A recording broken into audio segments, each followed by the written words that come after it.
오늘은 지난 시간에 이어서 사도 바울이 고린도에 두 번째 방문했다가 영접도 받지 못하고 문전박대를 당하고 온갖 수모를 다 겪고 그리고 아주 비통한 심정으로 고린도에서 에베소로 돌아왔는데, 에베소에 돌아와서 정말 고민을 하게 됩니다. 그렇게 애써서 개척했던 그런 교회를 그냥 포기할 수는 없는 문제이기 때문이죠. 그래서 바울이 고민하고 슬퍼하고 하다가 다시 편지를 쓰는 방법밖에 다른 길이 없다. 그래서 이제 편지를 썼는데, 지난 시간에 말씀드린 대로 그 편지는 세 번째 편지라고 할 수 있는데, 아쉽게도 보존이 되지 않았고, 우리가 그 편지를 볼 수가 없습니다. 근데 그 편지가 있었다는 것은 우리가 지난번에 고린도 후서 7장 8절 이하의 그 편지 이야기를 언급한 걸 봐서 굉장히 아마 기억한 편지, 아주 좀 고린도 교인들이 무서워하고 두려워할 정도로 그런 과격한 그런 편지를 썼던 것 같습니다. 왜냐하면 바울이 고린도에 가서 받은 상처가 너무 커서 감정이 채 가라앉기 전에 그냥 편지를 쓴 것 같아요. 그러고는 이제 그 편지를 보내놓고 시간이 조금 지나면서 감정이 가라앉고 나니까 그 편지 쓴 게 또 후회가 좀 된 것 같아요. 사람이 언제나 그렇듯이 감정이 고조되었을 때 뭘 결단하거나 아니면 말을 하거나 전화를 하거나 편지를 쓰거나 하면은 거기에 감정이 개입되면서 후회할 말이나 글을 쓸 수 있는 거죠. 그래서 바울은 뭐 후회할 정도 그런 것도 아니지만은 그래도 또 이제 염려가 되는 거죠. 이 편지를 받아보고 고린도 교회 성도들이 어떻게 반응할 것인가 궁금하기도 하고 애가 타서 아직 견딜 수가 없어요. 그래서 바울이 디도를 불러서 자네가 아무래도 고린도로 가봐야 되겠다 하니까 그 디도가 아니 뭐 고린도 지금 편지 보냈지 않습니까? 그래 내가 그 편지를 글쎄 말이야 좀 생각해보고 감정이 가라앉은 후에 쓰는 건데 내가 참 아무래도 내 마음에 걸려서 그러니까 자네가 일단 건너가봐. 아니 그 디모데가 가서도 뭐 해결이 안 됐고 뭐 선생님 직접 가도 영접도 안 하는 교회가 저 같은 사람이 가가지고 뭘 하겠습니까? 그러니까 이제 사도 바울이 뭘 하는 게 중요한 게 아니라 아무래도 고린도 교회가 뭔가 이상해. 전혀 뭐 자네에게 내가 뭐 자랑도 하고 그랬잖아. 고린도 교회 그런 교회가 아니었어. 근데 지금은 있을 수가 없는 일이 벌어지고 있는 거야.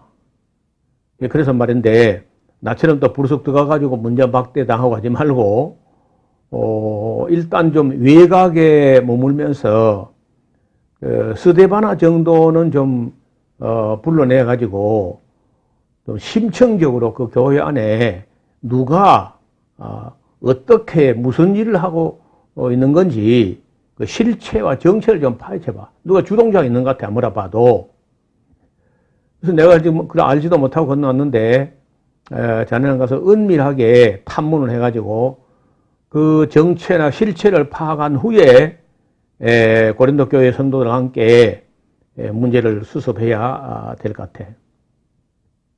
그래서 바울이 몇 가지 이제 주의사항을 부탁을 하는데, 첫째는 나처럼 고린도 교회에 불쑥 들어가려고 하지 말 것. 그 다음에 외곽에서 교회 사정을 정확하게 파악할 것. 또 교회를 어지럽게 하는 자들의 그 정체를 좀 알아볼 것. 그리고 고린도 교회의 그 신실한 사람들을 따로 만나봐라. 그런 후에 증거가 확실할 때 교회에 들어가서 문제를 수습하는 그런 순서를 가르치고 있습니다. 고린도 교회 문제가 정리되면은 그리고 이제 마게도냐와 드로아를 거쳐서 에베소로 돌아오라는 부탁을 해서 이제 보낸 겁니다. 그래서 디도는 이제 고린도로 건너가서 은밀한 중에 고린도 교회의 사정과 교회를 어지럽게 하는 그 사람들의 정체를 알아내는데 다소 시간이 걸린 것 같아요. 그러나 그 정체를 파악한 후에는 고린도 교회 신실한 사람들과 함께 고린도 교회의 문제를 수습하는데 성공을 했습니다. 그 디모데가 가서도 해결이 안 되고 말이에요. 바울이 직접 가서는 아예 문제막대를 당하고 교회 안에 들어가도 못했는데 디도가 가서 이제 교회를 어지럽게 하는 사람의 그 실체를 알게 됐는데 놀라운 일입니다. 그래서 이 실체를 알고 증거를 딱 가지고 고린도 교회 들어가서 가지고 문제를 수습하는데 어떻게 수습했느냐? 그 고린도 교회를 그렇게 어지럽게 한 사람들이 보니까 고린도 교회 내부인이 아니라 외부에서 누군가 침투하여 고린도 교회를 어지럽게 한 거예요. 이것이 이제 드러났기 때문에 디도는 아주 당당히 들어가서 문제를 수습하게 됩니다. 그러자 이제 디도가 고린도 교회에 들어가서 철두철미하게 교회를 수습하게 되자 대부분의 성도들이 자신들의 잘못을 깨닫고 회개하며 디도에게 순종하고 디도를 아주 존경하고 합니다. 이러한 사람들을 위해 바울은 고린도후서 1장부터 7장까지는 아주 위로의 편지를 쓴 것이고요. 그리고 이제 바울은 고린도후서 8장, 9장에서 회개하고 회복된 그런 성도들에게 예루살렘의 가난한 성도를 위하여 연보를 하자고 권면하는 그 장면이 고린도후서 8장, 9장에 나옵니다. 반면에 아직도 상당수의 무리가 여전히 그 유보적인 태도를 취하고 있었습니다. 그들은 거짓 사도들에게 선동을 당해가지고 속았던 사람들인데 대개 이제 방언하고 신령파랑하는 그런 사람들이에요. 그래서 이런 사람들을 향하여 바울의 편지는 즉 고린도후서 다시 말하면 고린도보낸 마지막 편지 네 번째 편지죠. 10장부터 13장까지 읽어보면은 바울은 매우 단호하고 혹독한 어조로 책망합니다. 그 유보적인 사람들 말이죠. 지금 교회 거짓 사도 쫓겨났기 때문에 그들 따라 뭘 할 수는 없는 입장이고, 그렇다고 디도의 지도에 그리 쉽게 또 순종도 안 하는 이런 사람들이 있었던 모양. 그 수가 얼마인지 모르지만은, 그런 사람들에 대해서는 바울이 고린도후서 10장부터 13장까지 아주 단호하게 책망을 합니다. 그들이 추종했던 사람들은 거짓 사도들이었고 아주 교활하게 광명의 천사처럼 가장해가지고 고린도 교회 성도를 혼란에 빠지게 했던 사람들임을 강조하고 있는 겁니다. 우리가 이런 정도를 정리를 하고 나서라야 고린도 전서도 해석할 수 있어요. 왜냐하면 끝을 봐야 처음과 그 중간이나 어떤 과정도 원만하게 이해할 수 있는 거죠.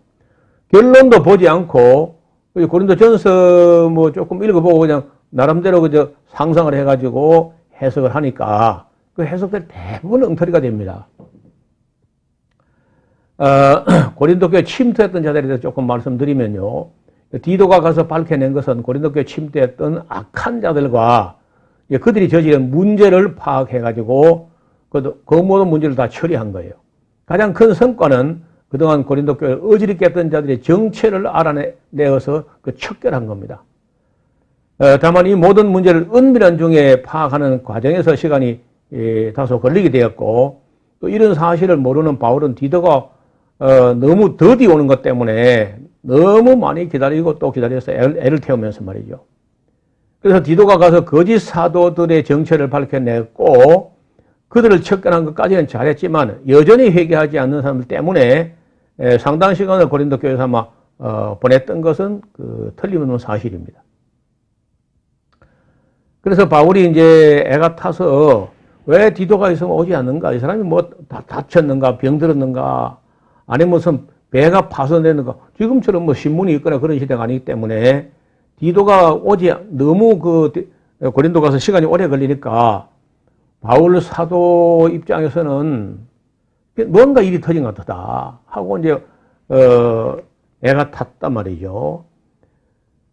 그래서 바울이 기다리다 못해가지고 디도를 만나기 위해서, 왜냐하면 디도를 고린도로 보낼 때 고린도 교회 문제 수습되면은 베레아 교회나 데살로니가, 암비볼리, 아볼로니아, 그리고 이제 빌립보, 니아폴리, 사모트라케에 들어와 이런 쪽으로 위쪽으로 내려오라고 다녀서 이렇게 순위해 오라고 했기 때문에 바울이 고린도로 건너간 게 아니라, 바울이 생각할 때야 아마 내가 들어와쯤 올라가면은 하지 않겠나 궁금해가지고 이제 못 견뎌서 교회 앞에는 뭐 드로아에 선교차 간다 이렇게 하고는 드로아로 올라가요. 들어가도 이제 그 디모데가 안 오니까, 아니요, 디도가 오지 않으니까 이게 아무래도 뭐 큰일 난 거야. 해가지고 그때 이제 들어와 사람들은 뭐 바울 선생님 오셨다 해가지고 막 사람들이 자고 나니까 막 구름같이 몰려와요. 근데 바울은 내가 디도를 만나지 못하여 내 마음이 편치 못하여 내가 유럽으로 건너간다 하고 이제 사모트라케로 가도 안 왔고, 또 뭐 니아폴리 가도 디도 안 왔고, 빌립보 가도 디도가 안 왔어요. 그래서 바울은 그쯤 오면 이제 뭐 절반쯤 온 거니까 내친 김에 뭐 다시 내가 고린도로 가볼 수밖에 없다. 너무 애가 타니까요. 그래서 바울이 이제 아예 그냥 고린도까지 간다고 작심하고 데살로니가쯤 갔을 때 디도가 올라온 겁니다.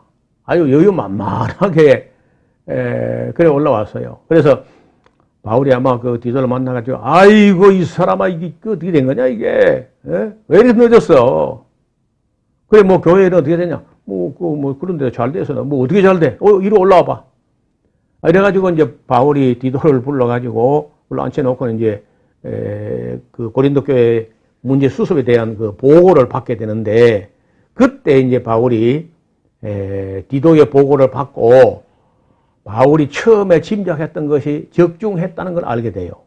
즉 고린도 교회 안에서 예수는 저주할 자라, 아나데마 예수스, 이런 뭐 말이 안 되지 않습니까? 우리가 믿는 예수를 저주할 자라고 하는 사람이 있다는 것은 그건 말이 안 되는 거죠. 그래서 이런 사람들 때문에 바울이 굉장히 신경을 써서 그걸 찾아내려고 했는데, 이제 직접 가서도 두 번째 방문 때 문전박대를 당하고 교회에 들어가지 못했기 때문에 수습을 못했던 거죠. 그때 이제 그 이후에 디도를 보내가지고 이 문제를 해결했기 때문에 아마도 그날 이후로 디도가 사도 바울에게 점수를 많이 딴 것 같아요. 그래 확실히 그건 정리된 거네. 그거 뭐 거짓 사도들이니까요. 왜 이리 늦었나? 뭐 저야 일찍 오려고 했죠 했는데 이 고린도 사람들이 저 동방의 한국이라는 나라에 가면 꺼진 불도 다시 본다 뭐 그런 말이 있답니다 하면서 저를 붙잡는 거죠. 그래서 제가 좀 교회를 안정시키고 있다 보니까 뭐 시간이 걸렸습니다. 그래 이제 그 문제는 확실히 해결된 거네. 그 거짓 사도들이니까 끝났습니다.